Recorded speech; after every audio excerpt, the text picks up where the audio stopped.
Good morning dear students. आज हम लोग क्या स्टार्ट कर रहे हैं? ट्रिग्नोमेट्री स्टार्ट कर रहे हैं।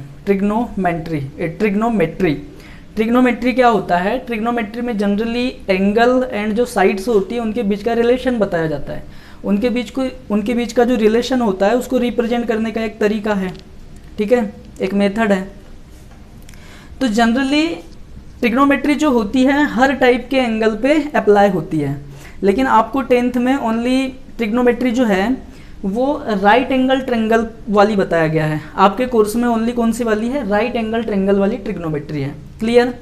तो सबसे पहले आप सभी को पता होगा एक राइट एंगल ट्रायंगल क्या होता है। राइट एंगल ट्रायंगल एक ऐसा ट्रायंगल होता है जिसमें कोई भी एक जो मतलब एंगल होता है वो क्या होता है? 90 डिग्री का होता है ना। तो हमने क्या किए, ए बी एंड सी एक राइट एंगल ट्रायंगल बनाए, फॉर्म किए, और वहाँ पे मैं बोलूँ कि बी क्या है हमारा 90 डिग्री है, और ये वाला angle C is equal to theta दे दिए, angle A is equal to क्या दे दिए? अल्फा दे दिए। क्लियर? इतना यहाँ तक सबको समझ में आ चुका होगा। ये सब हमने अपने तरफ से दिए हैं। राइट एंगल ट्रायंगल का एक कंपल्सन ये होता है, एक प्रॉपर्टी ये होती है कि उसका कोई भी एक एंगल जो होगा, कोई भी वन एंगल क्या होगा? 90 डिग्री का होगा। तो ये देखिए आपको 90 डिग्री का दिख रहा है। क्लियर यहाँ तक? अब 90 डिग्री के सामने वाली जो साइड होती है बेटा ये होती है हाइपोटेनियस। क्लियर? अब मैं यदि आप लोगों से पूछूं कि यहाँ पे परपेंडिकुलर क्या है, यदि मैं यहाँ आप लोगों से पूछूं कि यहाँ परपेंडिकुलर क्या है, तो बहुत से स्टूडेंट मुझे ये जवाब देंगे कि परपेंडिकुलर ये ए बी है ना। आप लोगों को भी आज तक ये ही पता है कि परपेंडिकुलर क्या है हमारा? ए बी है। अरे मैंने तो चालू ही नहीं किया हूँ यार। अरे चालू है क्या? हाँ चलो, कोई दिक्कत नहीं, चल रहा है ना। हाँ सॉरी। देखिए आप लोगों में बहुत से स्टूडेंट का ये जवाब होगा, या सारे ही स्टूडेंट का ये जवाब होगा कि सर परपेंडिकुलर हमारा ए बी है। क्लियर है ना? लेकिन बेटा ऐसा बिल्कुल भी नहीं होता है। आप परपेंडिकुलर किसी भी तरह से ए बी को नहीं देख सकते। आप इस ट्रायंगल को ऐसा देख रहे हैं, वर्टिकली देख रहे हैं आप इस ट्रायंगल को, तो आपको परपेंडिकुलर ए बी दिखाई दे रहा है। मैं बोलूँ हॉरिजेंटली देखिए इस टाइप से, तब आपको परपेंडिकुलर ये दिखाई देने लग जाएगा, है ना। तो भाई सही मायने में परपेंडिकुलर है क्या? यहाँ पे परपेंडिकुलर ए बी है या बी सी है? हाइपोटेनियस तो सभी को पता है कि 90 डिग्री के सामने वाली जो लेंथ होती है, जो साइड होती है, वो हाइपोटेनियस होती है। क्लियर इतना? बट परपेंडिकुलर क्या है? तो आप सभी लोगों को आज मैं एक ऐसी बात बता रहा हूं जिसको आप गांठ बांध के रख ले, दिमाग में पूरा फिट कर लो कि भैया हम जो भी एंगल लेते हैं उसके सामने वाली जो मतलब साइड होती है वो परपेंडिकुलर होती है। यदि मैं इस एंगल के रेस्पेक्ट में बोलूं, एंगल सी मतलब थीटा के रेस्पेक्ट में बोलूं, तो हमारा परपेंडिकुलर होगा ए बी। हमारा परपेंडिकुलर क्या होगा? A B. और फिर बेस क्या हो जाएगा? B C. बेस क्या हो जाएगा? B C. बट यदि मैं इस एंगल ए के रिस्पेक्ट में बोलूं, मतलब इस अल्फा के रिस्पेक्ट में बोलूं, तो इसके लिए परपेंडिकुलर हो जाएगा बी सी और इसका बेस क्या हो जाएगा? A B. इस बात को ध्यान रखना है आप लोगों को। मतलब क्वेश्चन जिस भी एंगल का देगा, यदि क्वेश्चन एंगल सी के फॉर्म में दे रहा है तो आपके लिए इसके सामने वाली जो साइड है ये परपेंडिकुलर होगी, और इस एंगल के साथ वाली जो साइड है ये क्या होगी? बेस होगी। हाइपोटेनियस तो सभी को पता है, 90 डिग्री के सामने वाला जो होता है वो हाइपोटेनियस होता है। या आपको कभी इस एंगल के रेस्पेक्ट में दे दे क्वेश्चन, है ना, तो आपके लिए इस एंगल के लिए जो परपेंडिकुलर होगा वो होगा बी सी, और जो इसका बेस होगा वो क्या होगा? ए बी होगा। तो इस बात को हमेशा आप लोगों को ध्यान रखना है। क्लियर? अभी मैं जो फार्मूले राइट करवा रहा हूं आपको वो इस एंगल के मतलब बिहाफ पे राइट करवा रहा हूं, इस एंगल के रेस्पेक्ट में मतलब आपको बता रहा हूं। अभी मैं जो फार्मूले आपको राइट करवा रहा हूं वो इस एंगल के रेस्पेक्ट में लिखा रहा हूं, है ना, राइट करवा रहा हूं। तो इसके लिए क्या हो जाएगा? परपेंडिकुलर मैं इस एंगल को अभी क्या कर रहा हूं, थोड़ी देर के लिए मिटा दे रहा हूं। अब हमारे पास एंगल है ये थीटा के रेस्पेक्ट में परपेंडिकुलर ये हो जाएगा ए बी, और बेस क्या हो जाएगा भैया आपका?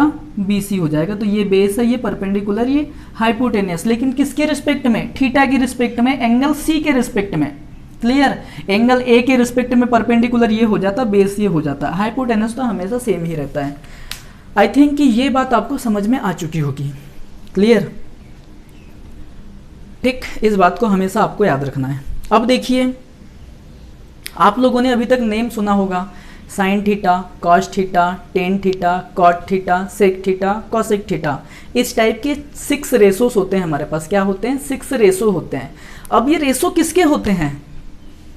ये रेशो होते हैं साइड्स के। ये रेशो क्या होते हैं? जो 3 साइड्स दिख रही है ना, इनमें से किन्हीं भी 2 टाइप के रेशो होते हैं, और किन्हीं भी 2 साइड्स के रेशो होते हैं, और अलग अलग साइड्स के रेशो को हम अलग अलग नेम से रिप्रेजेंट करते हैं। उन्हीं को साइन, कॉस, टेन, कॉट, सेक, कोसेक के फॉर्म में हम लोग क्या करते हैं? रिप्रेजेंट करते हैं। तो इस थीटा के रिस्पेक्ट में ये परपेंडिकुलर है, ये बेस है, ये हाइपोटेनियस है। तो यदि मैं बोलूं कि परपेंडिकुलर और हाइपोटेनियस का रेशो क्या होगा, परपेंडिकुलर एंड हाइपोटेनियस का रेशो क्या होगा, तो परपेंडिकुलर एंड हाइपोटेनियस के रेशो को हम साइन थीटा से रिप्रेजेंट करते हैं। किससे रिप्रेजेंट करते हैं? साइन थीटा से। Sine theta is equal to perpendicular upon क्या होता है? हाइपोटेनियस होता है। क्लियर बच्चों? ठीक है, मतलब देखो ये थीटा दिया है, मतलब ये इस एंगल के रिस्पेक्ट में इसका परपेंडिकुलर और इसके हाइपोटेनियस का जो रेशो होगा उसको हम साइन थीटा से डिनोट करेंगे। क्लियर? अब मैं आता हूं इसी टाइप से, थीटा के रिस्पेक्ट में इसका बेस और हाइपोटेनियस का जो रेशो होता है उसको हम कॉस से डिनोट करते हैं। किससे? कॉस थीटा से डिनोट करते हैं। तो ये क्या होता है? Base upon hypotenuse. क्लियर? अब मैं बोलूँ बहुत से मतलब हमारे पास रेशोस होते हैं, तो मैं सारे रेशोस आपको 6 रेशोस होते हैं तो हम उसको राइट करवा देता हूँ। Tan theta is equal to क्या होता है भैया? इस परपेंडिकुलर एंड इस बेस का जो मतलब रेशो होता है वो होता है परपेंडिकुलर अपान बेस का जो रेशो होता है वो क्या होता है? टेन थीटा से हम उसको क्या करते हैं? डिनोट करते हैं। क्लियर?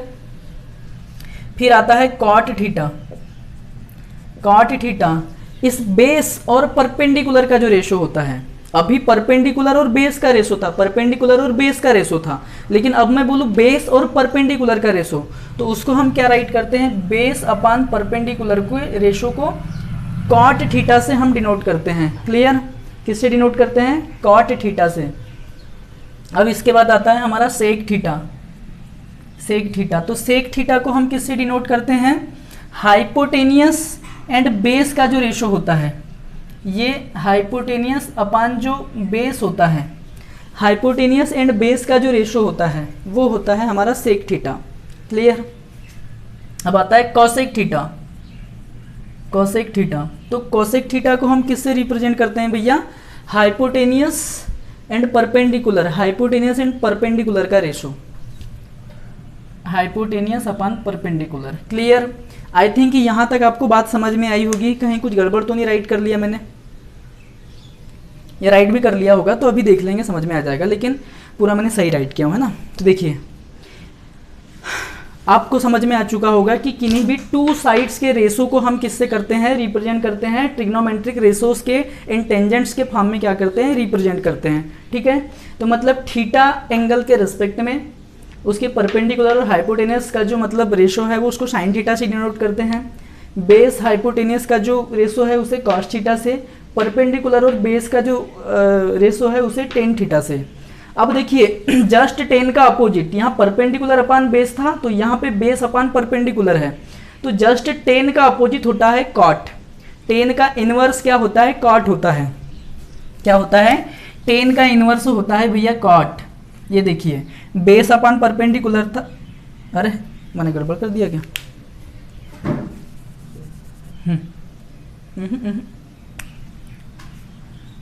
हाँ देखो ये टेन क्या होता है? परपेंडिकुलर अपान बेस, और कॉट क्या होता है भैया? Base upon perpendicular. देखो बेस अपान परपेंडिकुलर, ये पी अपान बी, यहाँ बी अपान पी, तो कॉट और टेन क्या होंगे? एक दूसरे के इनवर्स होंगे। क्लियर? अब उसी टाइप से ये कॉस और ये सेक, देखिए कॉस होता है बेस अपान हाइपोटेनियस,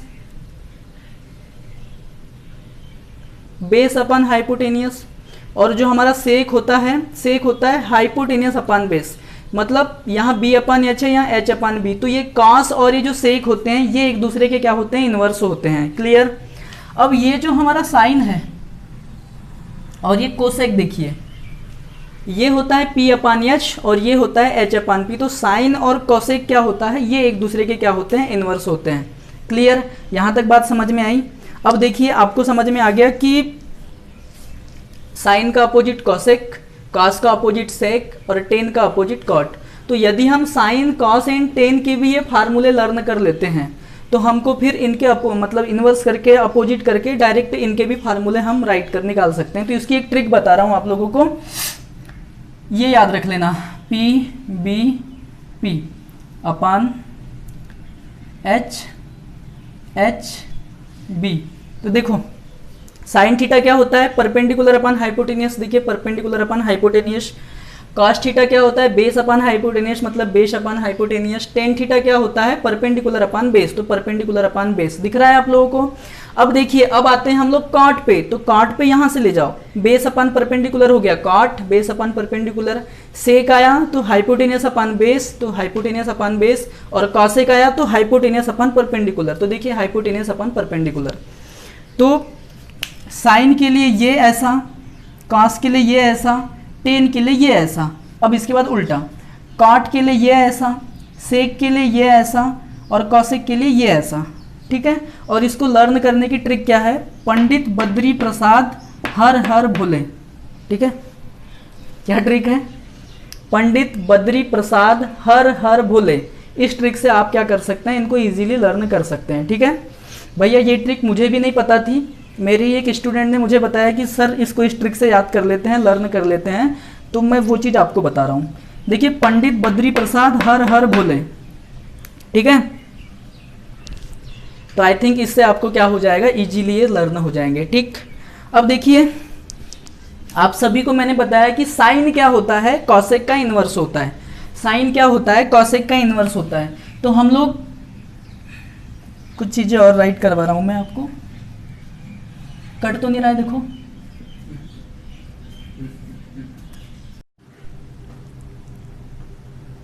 एक, देखो मैंने अभी आपको बताया था कि साइन और ये जो कॉसेक है ना, ये एक दूसरे के इनवर्स होते हैं। कहीं से कट तो नहीं रहा है, सारी चीज़ें क्लियर है। हाँ ठीक, सारी चीज़ें क्लियर है। देखिए तो साइन को हम क्या राइट कर सकते हैं, 1 अपान कॉसेक राइट कर सकते हैं। तो साइन और कॉसेक को हम क्या कर सकते हैं, एक दूसरे के इनवर्स के फॉर्म में राइट कर सकते हैं। मतलब साइन को मैं 1 अपान कॉसेक थीटा राइट कर सकता हूं, कॉसेक को मैं 1 अपान साइन थीटा राइट कर सकता हूं। याद रखिए इस कॉसेक की बात कर रहा हूं मैं, इस कॉस की बात नहीं कर रहा हूं। ठीक है, अब देखिए साइन एंड जो कॉसेक है एक दूसरे के इनवर्स है, तो एक दूसरे का जब हम मल्टीप्लाई करेंगे ना तो आंसर क्या आ जाएगा, 1 आ जाएगा। मतलब sine theta into cosec theta is equal to क्या हो जाएगा, 1 हो जाएगा। क्लियर यहां तक।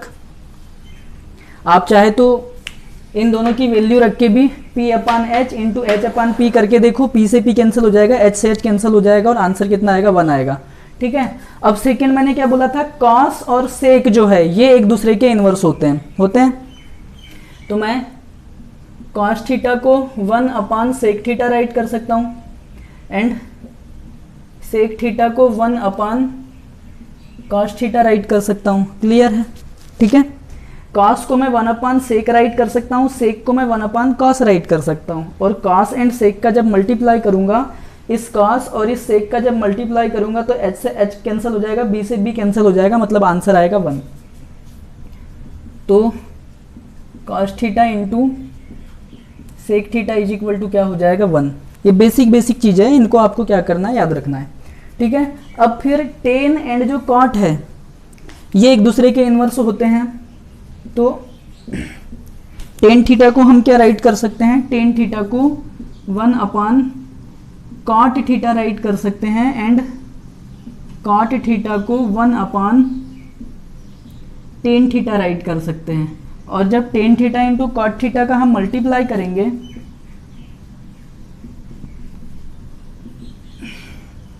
जब हम मल्टीप्लाई करेंगे tan theta into cot theta का, तो P से P कैंसिल हो जाएगा, B से B कैंसिल हो जाएगा। आप वैल्यू रख के मल्टीप्लाई करके देखो तो P से P कैंसिल हो जाएगा, B से B कैंसिल हो जाएगा, तो आंसर आएगा 1।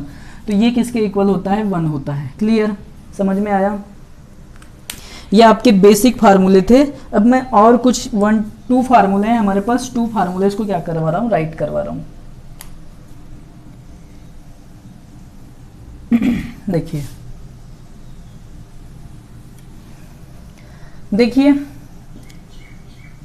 Ten theta is equal to क्या होता है, sine theta upon cos theta, और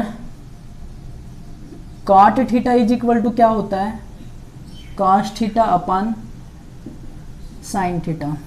इन 2 फार्मूलाज को क्या कर लेना है, आपको क्या कर लेना है, लर्न कर लेना है, ठीक है। तो ये तो थी बेसिक इन्फॉर्मेशन, ये तो थी क्या, बेसिक इन्फॉर्मेशन। अरे हाँ, बेसिक इन्फॉर्मेशन थी।